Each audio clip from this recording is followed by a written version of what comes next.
70 points, c'était une performance incroyable, donc il fallait que je vous en parle sur le Seigneur des Arceaux. Bienvenue, et on va parler évidemment de Joel Embiid, mais aussi de Victor Wembanyama qui lui a répondu à sa manière avec 33 points. Mais on va consacrer tout de suite un petit peu de temps à la performance du pivot des Sixers, MVP en cours, et qui là a marqué de très sérieux points pour faire le doublé cette année. Je vous ai déjà fait une petite vidéo au sujet des candidats potentiels à MVP. S'il arrive à tenir la cadence, ça va être très intéressant parce que il y aura sans doute un boulevard vers cette nouvelle récompense individuelle. En tout cas, ce match-là, moi je l'ai regardé en entier, en différé, puis j'avais vu la fin du match que je trouvais complètement délirante. Pour tout vous dire, j'avais pris le match en cours au troisième quart-temps, j'ai vu qu'il en était déjà à 54 points, ce qui est assez dingue, même si on sait qu'en ce moment, il tourne à plus de 37 points de moyenne là, depuis une dizaine de matchs. C'est du délire. Alors, si on aime les chiffres, eh ben, les voilà, hein, 70 points, 24 sur 41 au tir, 1 sur 2 à 3 points. Et puis, il a eu pas mal de lancers francs parce qu'il a été intenable. 21 sur 23 pour un pivot. Je sais pas si Shaquille O'Neal avait eu cette adresse. Franchement, ça aurait été incroyable de voir les stats qu'il aurait pu avoir en plus. À cela, il faut ajouter 18 rebonds, 5 passes et 1 rebond, mais aussi 1 contre en 37 minutes, 70 points 37 minutes. Voilà, c'est complètement surréaliste. C'est la plus haute performance, je crois, en termes de points par rapport au nombre de minutes jouées. Alors, il y en a qui ont fait mieux, hein. On a eu des matchs à 71 points l'an dernier de Lillard et de Mitchell, mais là, Embiid, il avait 59 points pour record personnel. Le record de franchise était à 68 points. Will Chamberlain, qui a quand même réalisé un sacré nombre de cartons. En tout cas, voilà, il a été ultra dominateur. Moi, je pensais, en ayant vu le troisième quart-temps, que Wemby, finalement, n'avait pas vraiment défendu sur lui, alors qu'en fait, en première mi-temps, il a été beaucoup en face-à-face, défensif, face à ce MVP qui est unique en son genre. Moi qui adorais les Rockets de Hakeem Olajuwon, je trouve qu'il a ce bagage technique. Il a encore rien prouvé vraiment en play-off, il faut le rappeler. Mais en tout cas, vraiment, il me rappelle certains excellents joueurs. Et puis, il est en train de tracer son propre destin avec sa dextérité avec la balle, son tir à mi-distance en face-up. Donc, quand il est face au panneau, il est incroyablement efficace. Et puis, bon, avec sa taille, son gabarit, il est capable d'enfoncer le défenseur. Ça a été le cas 2-3 fois pour Wemby. De prendre des rebonds et puis de remonter tout de suite. Et puis, faut dire aussi que les Spurs, ils sont pas non plus très pourvus quand soit Wembanyama est sur le parquet ou en dehors. Zach Collins, il a été complètement dépassé. J'espère quand même que les San Antonio Spurs vont quand même un petit peu décrocher de leur plan 100% jeune, mais vont rapporter aussi un peu des vétérans qui seront capables d'apporter un petit peu de muscle, un petit peu de dureté. C'est ce dont il manque, parce que sinon les Spurs... changement de tenue.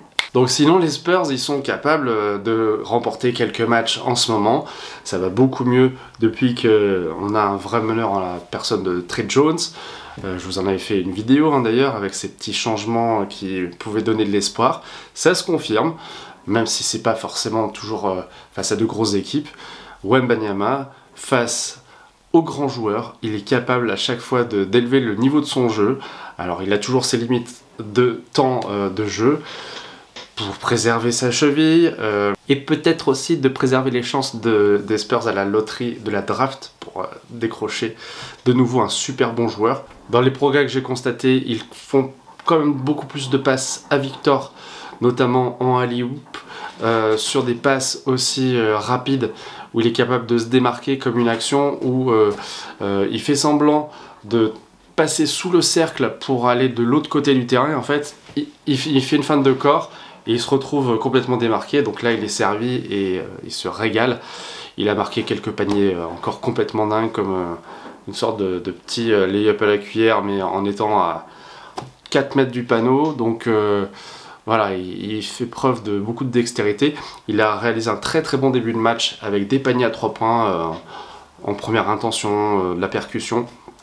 Mais évidemment, il peut pas être au top sur tout un match. Et ce qui est cool, c'est que je pense que la course au rookie de l'année est en train de se jouer, sauf blessure bien sûr. Victor sera rookie of the year, à mon avis, il n'y a pas de souci à ce niveau.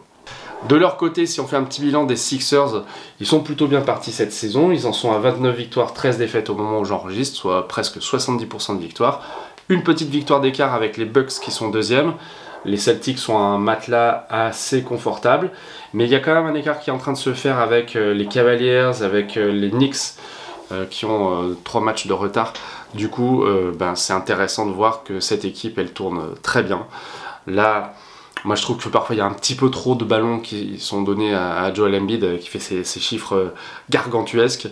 Il a quand même autour de lui un supporting cast de qualité, que ce soit Tobias Harris, qui sera peut-être jamais vraiment un excellent joueur, mais qui est très bon en complément sur le poste 3 et 4. On a Nicolas Batum qui a marqué 5 points, et il a posté une photo où il était avec Joel Embiid en disant 75 points sur cette photo, donc avec beaucoup d'humour.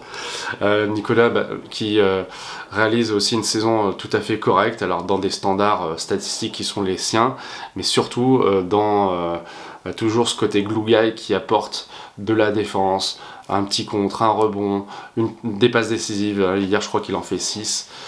Donc toujours très altruiste, très complet, très polyvalent et très utile. On sait qu'il avait annoncé qu'il serait sans doute peut-être en train de faire sa dernière saison NBA, et peut-être que ça peut changer. En tout cas, moi je trouve que voilà, il a du mérite.